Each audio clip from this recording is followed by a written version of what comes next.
Wow, দেখুন কত বড় এই এয়ারক্রাফট। আমার পিছনে একটি হেলিকপ্টার দেখতে পাচ্ছেন, এটি দ্বিতীয় বিশ্বযুদ্ধে ব্যবহার করা হয়েছে। কানবেরা PR-9 মডেল এই এয়ারক্রাফটটি। ওয়াও,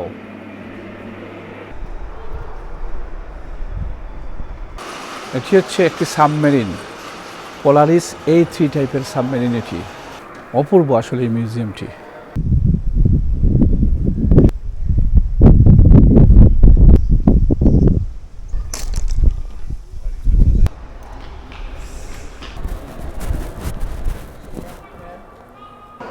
এটি হচ্ছে Rolls Royce engine.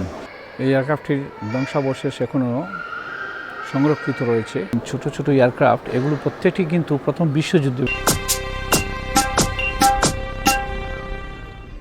UKBD traveller পক্ষ থেকে জানাচ্ছি সকলকে শুভেচ্ছা। আজ আমি এমন একটি স্থানে দাঁড়িয়ে আছি, আমার পিছনে দেখতে পাচ্ছেন প্রচুর যুদ্ধ বিমান রয়েছে। এটি শুধু ইতিহাস নয়, একসময় এটি ছিল আকাশ যুদ্ধের ময়দান। এটি মিউজিয়াম বললে শুধু ভুল হবে। আমি ঘুরে দেখব আপনাদেরকে ভিতরে গিয়ে এখানে কী কী সংরক্ষণ রয়েছে। প্রথম বিশ্বযুদ্ধ, দ্বিতীয় বিশ্বযুদ্ধের অনেক স্মৃতিচিহ্ন এখানে রয়েছে। আপনাদেরকে ঘুরে দেখানোর চেষ্টা করব। ভিডিওর প্রথম থেকে শেষ পর্যন্ত দেখবেন। তাহলে চলুন শুরু করা যাক। প্রথম ও দ্বিতীয় বিশ্বযুদ্ধে ব্যবহৃত আসল যুদ্ধ বিমান, ট্যাঙ্ক আর মিসাইল সব কিছু যদি এক জায়গায় দেখতে চান তাহলে আজকের ভিডিওটি আপনার জন্য। আমি এখন যুক্তরাজ্যের রয়্যাল এয়ারফোর্স মিউজিয়াম কসফোর্ডে দাঁড়িয়ে আছি, যেখানে সংরক্ষিত আছে ইতিহাস বদলে দেওয়ার শত শত যুদ্ধযান। চলুন ফিরে যাই যুদ্ধ আর প্রযুক্তির এক অসাধারণ জগতে। রয়্যাল এয়ারফোর্স মিউজিয়াম কসফোর্ড, যা বর্তমানে রাফ মিউজিয়াম মিডল্যান্ডস নামে পরিচিত। এই স্থানটিতে 100 বছরের বেশি সময়ের ব্রিটিশ বিমান বাহিনীর ইতিহাস সংরক্ষণ করা হয়েছে।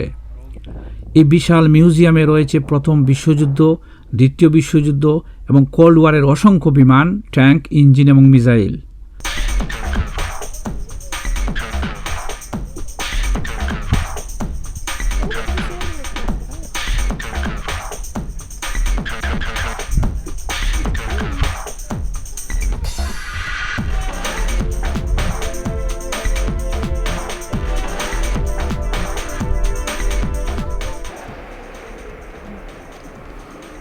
ওয়াও, অপূর্ব। দেখুন কত বড় এই এয়ারক্রাফট।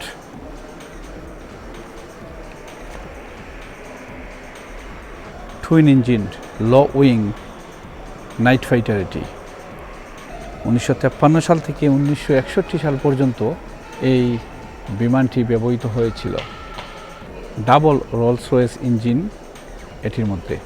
কানবেরা PR-9 মডেল এই এয়ারক্রাফটটি। এয়ারক্রাফটের উইংসটি দেখুন কত লম্বা।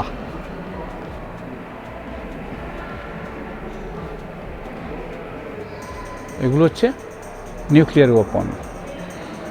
বিমানে এই ওয়েপনগুলো ক্যারি করে এগুলি ব্যবহৃত হতো সেই সময় যুদ্ধে।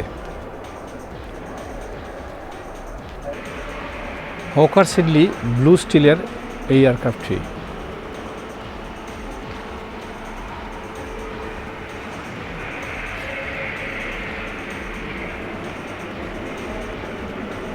ওয়াও, এয়ারক্রাফটের নিচ দিয়ে কিন্তু আমি হাঁটছি। দেখুন উপরের দৃশ্যটি। এটি এয়ারক্রাফটের মূলত ভিতরের অংশ।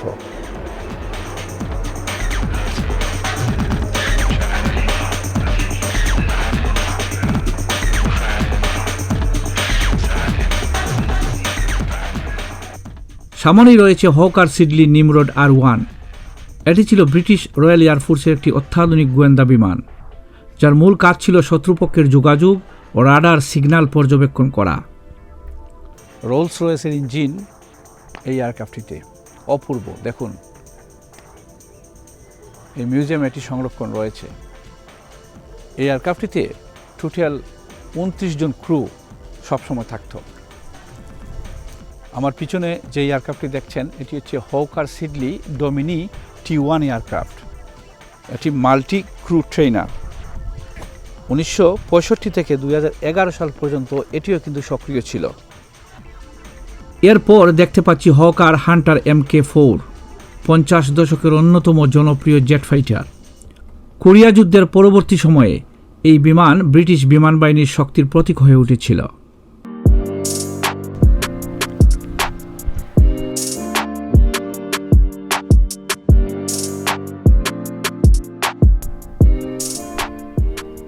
দেখুন আমি একদম এয়ারক্রাফটের নিচে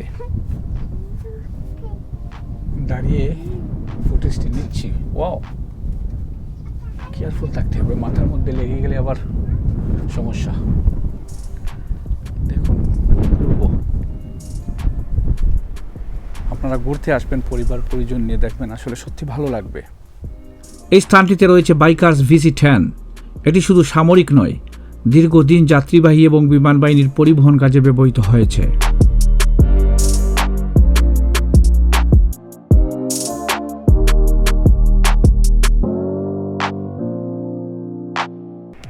এই ছোট বিমানটি হল স্কটিশ এভিয়েশন বুলডগ TMK-1। বহু রয়্যাল এয়ারফোর্স পাইলট তাদের প্রাথমিক প্রশিক্ষণ শুরু করেছিলেন এই বিমান দিয়ে। এরপর দেখা যাচ্ছে হকার সিডলি ক্যাস্ট্রেল FGA-1, একটি পরীক্ষামূলক বিমান যেটি পরবর্তীতে বিশ্বের অন্যতম বিখ্যাত হ্যারিয়ার জেট তৈরির ভিত্তি তৈরি করে। আর এই যে দেখতে পাচ্ছেন হকার সিডলি হ্যারিয়ার GR-3, বিশ্বের প্রথম সফল vertical take off and landing VTOL যুদ্ধ বিমানগুলোর একটি। অর্থাৎ এটি খুব ছোট রানওয়ে বা প্রয়োজনে প্রায় উলম্বভাবে উড্ডয়ন করতে পারত। এখন যেটি দেখতে পাচ্ছি ওয়েলিংটন বম্বার। দ্বিতীয় বিশ্বযুদ্ধে এটি ছিল রাফ বম্বার কমান্ডের সবচেয়ে গুরুত্বপূর্ণ বিমানগুলোর একটি। 1942 সালের দিকে এটি ছিল ব্রিটিশদের সবচেয়ে বেশি ব্যবহৃত বোমারু বিমান। বর্তমানে পৃথিবীতে মাত্র 2টি ওয়েলিংটন অবশিষ্ট রয়েছে।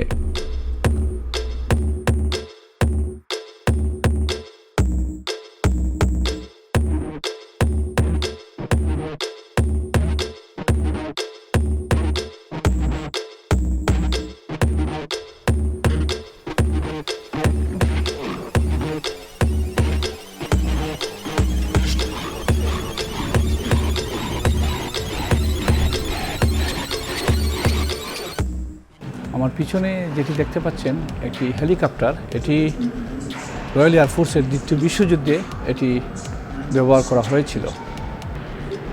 এটি পাশের অংশ, ইঞ্জিন সাইজ, ইঞ্জিনের যে সাইডটি এটি, পাশাপাশি দেখুন এটি পিছনের দিক হেলিকপ্টারে।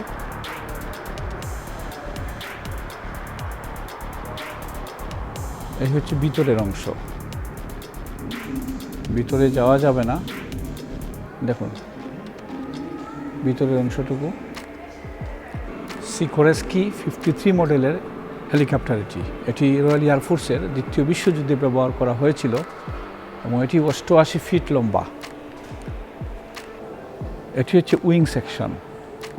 ধ্বংসাবশেষ এখনও সংরক্ষণ রয়েছে এখানে।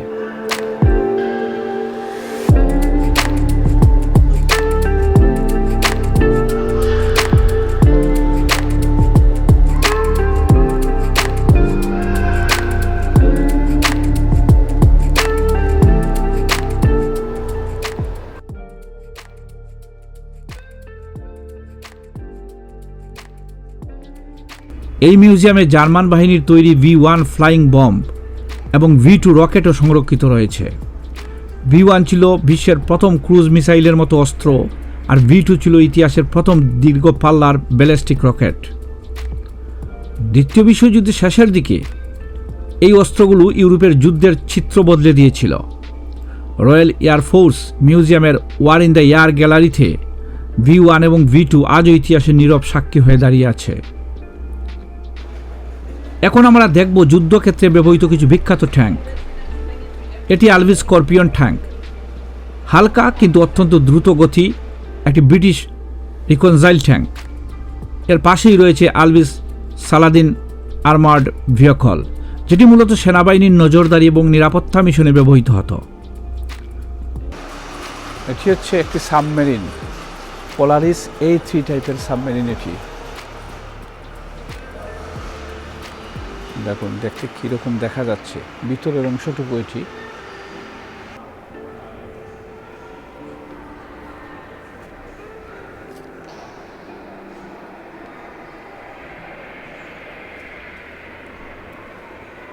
এটি 32 ফিট 4 ইঞ্চি লম্বা। 1969 সাল থেকে 1996 সাল পর্যন্ত এটি সক্রিয় ছিল।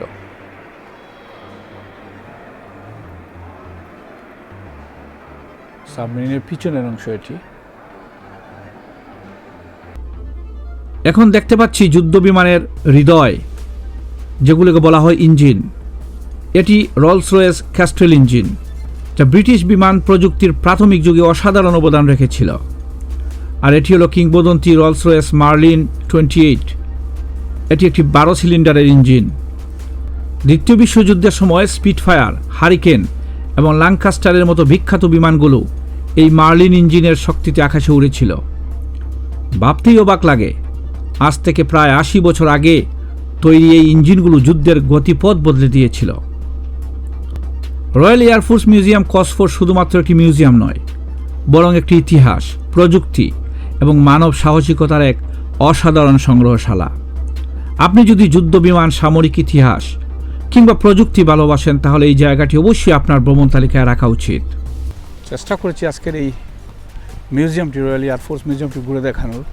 আপনারা পরিবার পরিজন নিয়ে আসবেন, ভালো লাগবে। কারণ এই স্থানটিতে প্রথম বিশ্বযুদ্ধ, দ্বিতীয় বিশ্বযুদ্ধ সহ অন্যান্য যুদ্ধের ব্যবহৃত এয়ারক্রাফটগুলো এখানে সংরক্ষণ রয়েছে। এটি